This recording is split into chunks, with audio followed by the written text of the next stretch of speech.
Oh iya, sebelum kita mulai ngobrol-ngobrol, gue mau ngingetin lagi nih, kalau Hime akan mengadakan podcast tiap minggunya. Jadi stay tune ya di YouTube Hime dan Hime Spotify.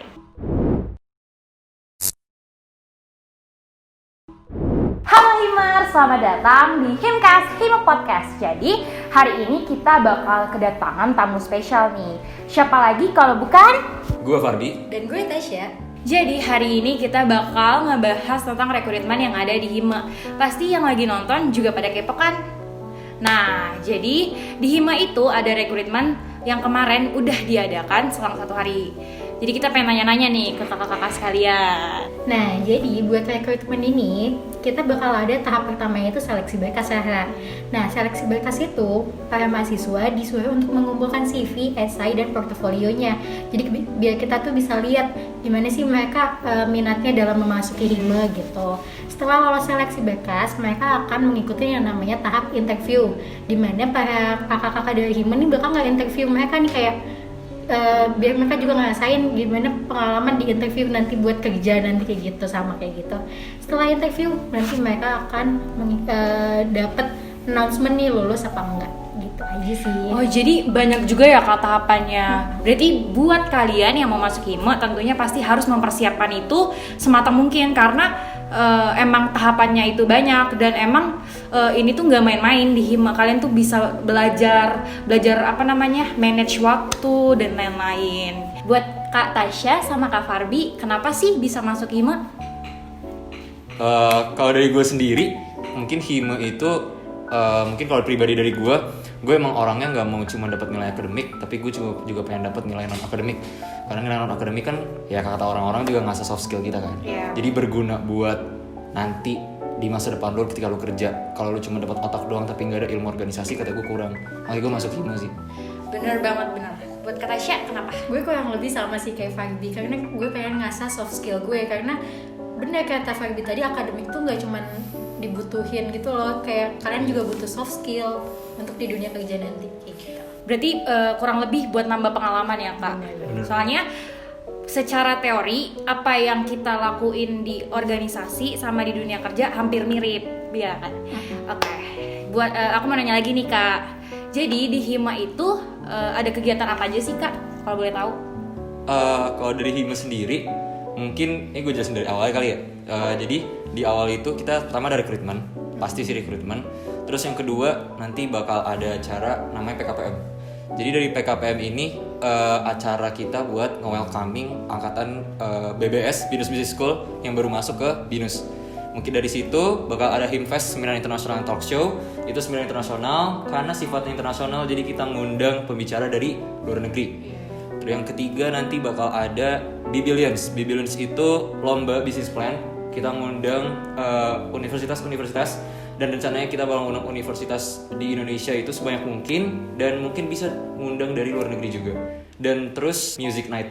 Music itu seperti konser-konser yang kita tahu, acara pentas musik, dan bakal dikemas lebih baik lagi buat tahun ini.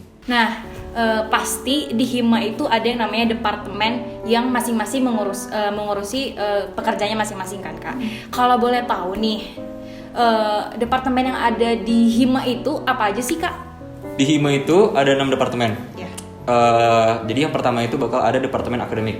Departemen akademik ini overall-nya itu tugasnya adalah mereka bakal membantu teman-teman mahasiswa BBS itu buat bisa membantu proses akademik mereka. Contoh, kita bantuin kalau misalkan ada kelas tambahan dalam matkul tertentu. Itu contoh satu buat departemen akademik. Selanjutnya ada departemen RNQ, yaitu Research and Quality Control. RNQ sendiri ini tugas overall-nya adalah mereka akan melakukan evaluasi terhadap proker-proker yang kita jalankan. Tujuan evaluasi ini bukan yang mau cari kelemahan, tapi dari kelemahan bakal kita cari apa sih yang bakal bisa jadi potensi buat selanjutnya kita lanjutin. Kayak gitu. Itu dari RNQ. Selanjutnya RNQ juga bakal nyebar angket ke teman-teman angkatan, yang dimana biar kita bisa tahu feedback dari teman-teman angkatan buat proker kita tuh apa sih. Itu dari RNQ. Dan selanjutnya ada relation. Kalau relation sendiri dari namanya relation ya, berarti hubungan. Buat relation itu penting banget sih di organisasi. Makanya di Hime ada relation. Jadi relation itu tujuannya buat ketika ada organisasi atau pihak luar yang mau kerja sama-sama kita, mereka wadahnya, mereka jembatannya. Dari mereka nanti bisa diproses, baru mulai yang namanya kerjasama. Medpart, sponsor, dan MOA, MOU itu semua tugas mereka. Nah, nextnya itu ada departemen event, di mana event ini mikirin gimana sih konsep dan ide dari suatu acara di HIMA nantinya. Terus di event juga ada subdivisi namanya itu Facilities and Beverage, di mana mereka mikirin buat tempat konsumsi kalau misalnya kita melaksanakan acara secara offline gitu. Terus nextnya ada departemen multimedia. Nah, multimedia ini mereka yang mikirin desain, yang bikin desain atau bikin kayak podcast kayak gini tuh dari Mulmed gitu. Terus selanjutnya ada Departemen Human Research Development atau HRD, di mana tugasnya itu menjaga hubungan internal di HIMA dan juga mengembangkan skill-skill para aktivis di HIMA gitu. Wah, berarti banyak juga ya Kak. Pasti setiap divisi punya passionnya masing-masing ya. Ya, kalau boleh tahu nih Kak, dari apa yang Kakak rasain sendiri, benefit apa sih yang udah Kakak rasain, yang udah Kakak dapetin di HIMA ini? Oke, mungkin dari Fagbi dulu kali ya. Oke, benefit dari dapet HIMA ya? Iya. Jujur, pertama kali gue masuk HIMA, itu benefit yang gue rasain itu adalah gimana kita cara kerja di organisasi yang benar-benar bagus sistemasinya. Contoh, kayak alur komunikasi, kita harus paham tuh alur komunikasi. Terus yang paling gue pelajarin itu adalah pentingnya kita untuk dapet yang namanya networking. Karena networking itu penting, apalagi di organisasi. Kayak lu nggak bisa sendiri gitu loh kalau di organisasi, ya nggak sih? Iya, benar. Lu nggak bisa kayak kalau masa lu kerja sendiri, itu bukan organisasi banget sih. Terus yang gue dapetin lagi pastinya time management gue. Jujur mungkin gue memang bukan orang yang jago time management ya. Jadi gara-gara ikut HIMA, ya itu bisa ngebantu gue lah buat ngatur time management antara kuliah, gue liburan atau waktu kosong sama kerjaan HIMA. Itu sih kalau dari gue. Kalau buat Kak Tasya nih, apa nih Kak? Nah, gue sama banget sih kayak Fagbi, time management itu kelatih banget. Kayak bener tadi, antara ngebagi waktu buat HIMA, buat kuliah, atau mungkin buat main sama teman-teman atau pacar mungkin ya. Nah, terus juga apalagi ya kalau benefit yang gue rasain itu soft skill, public speaking gue kelatih banget di sini. Jadi gue berani ngomong buat Setuju. depan orang banyak tuh kelatih banget. Terus juga leadership skill lo tuh kelatih gimana lo mimpin suatu tim, menyatukan otak yang berbeda-beda dalam menjadi satu project kayak gitu. Itu kelatih banget sih. Berarti banyak banget nih benefitnya. Pokoknya buat kalian jangan lupa masuk HIMA. Kan ini lagi zamannya corona kan, lagi covid. Nah, dan pasti program kerja yang udah Kakak rancang semua diubah menjadi online. Apa sih Kak tantangannya ketika merubah program kerja dari offline ke online? Apa sih Kak? Mungkin dari Kak Farbi dulu nih. Oke, Sebagai berubah ini. dari rancangan dari offline ke online. Iya. Mungkin tantangan yang pertama sih ini ya. Jujur dari yang gue pertama kali ngerasain masuk HIMA itu mungkin kita harus nyatuin SDM kita sih. Karena menurut gue kalau SDM-nya pecah-pecah jadi agak susah kalau menyatuin ide dan segala macamnya, teknis segala macamnya. Dan juga sebenarnya banyak ya, maksudnya SDM itu pasti punya banyak ide yang banyak. Cuman kalau mereka nggak deket, mereka jadi kurang bisa ngeluarin ide itu. Makanya itu susahnya di situ tantangan. Terus yang kedua, cara kita adaptasi proker ke online. Belum lagi banyak banget kebijakan-kebijakan online kan yang terbatas. Benar. Belum lagi dari sistem marketing kita mau ngajakin orang-orang, gerakan kita terbatas. Biasanya kan kita bisa keluar, bisa kita kasih apa, atau kita ketemu person by person. Sekarang udah terbatas, kita benar-benar ngandelin yang namanya sosial media dan segala macamnya. Itu sih kalau dari gue tantangannya. Dari Kak Tasya apa lagi? Kalau dari gue sendiri sih kayak muter otak banget ya. Gimana coba kayak program kerja organisasi itu kayak sektijab dijadiin online, yang harus kalian datang nih ke offline melakukan prosesi sektijab tapi jadi online gitu. Jadi kayak menurut gue kayak suatu hal yang ngasah kreativitas lo juga sih gitu. Iya sih, benar sih pasti Kak. Tapi kan pasti HIMA bisa lah adaptasi seperti itu. Oke. Nah, aku mau nanya nih, selama ini enak gak sih Kak kakak di HIMA, lingkungannya atau gimana gitu? Dari Kak Farbi. Oke. Kalau lingkungan yang gue rasain itu enak sih ya. Maksudnya lingkungan ngobrol kita itu sama-sama, mungkin karena emang di awal kita jadi nggak kenal, dan dari awal itu kita diskusi bareng, bingung bareng, nemu solusi bareng, kadang capek bareng, rapat capek bareng gitu loh. Jadi kita jadi kayak lebih deket, dan dari situ kita jadi lebih tenang rasa. Makanya gue bilang kenapa lingkungan HIMA itu enak, karena kayak gimana ya, kayak kalau bisa dibilang zaman sekarang tuh pasti bahasanya peka nggak sih? Kalau misalkan teman lu ada yang susah, kita bantu. Lebih ke situ kalau gue ngerasanya. Iya, dari Kak Tasya. Benar, gue juga ngerasain gimana cara kita harus peka sama teman-teman sih. Karena kan di situasi online gini, walaupun nggak ketemu tuh kita harusnya juga tetap sadar gitu kalau teman tuh lagi kesusahan atau butuh ngerjain tugas, kita harus bantuin gitu. Berarti lebih berempati Iya, gitu ya. benar. Oke.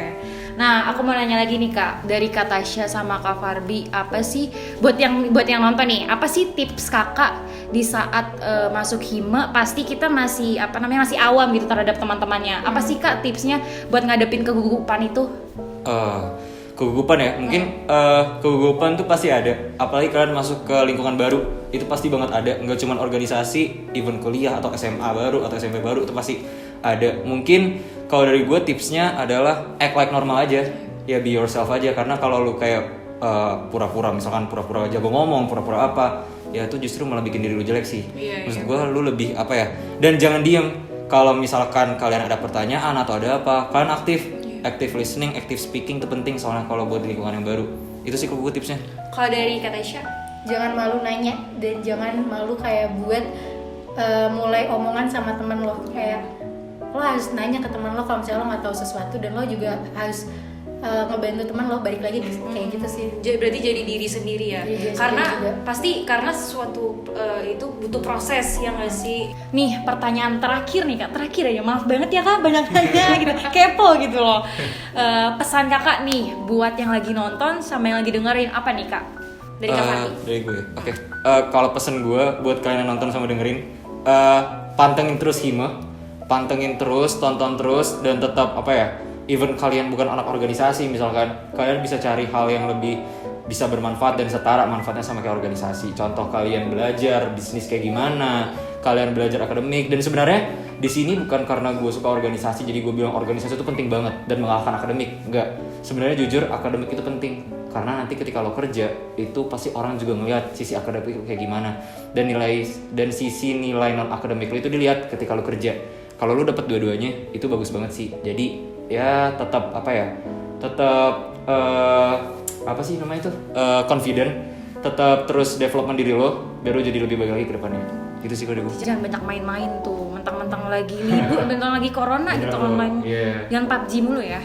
Dari Kak Tasya. Gue nambahin sedikit aja ya. Jadi buat kalian semua yang ketinggalan kemarin rekrutmen aktivisme, jangan sedih, kita bakal ada buka lagi namanya outsourcing. Nanti itu masih di akhir tahun. Jadi kalian bisa kalian tuh bisa ngerasain jadi aktivisme tapi secara outsourcing gitu. Thank you banget ya Kak udah mau ngobrol-ngobrol Thank you. sama kita.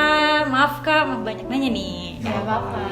Thank you banget ya buat kalian yang udah dengerin dan udah nonton. Stay tune di YouTube-nya Hime dan Spotify Hime. Sekian dari saya, makasih. Himers, oke.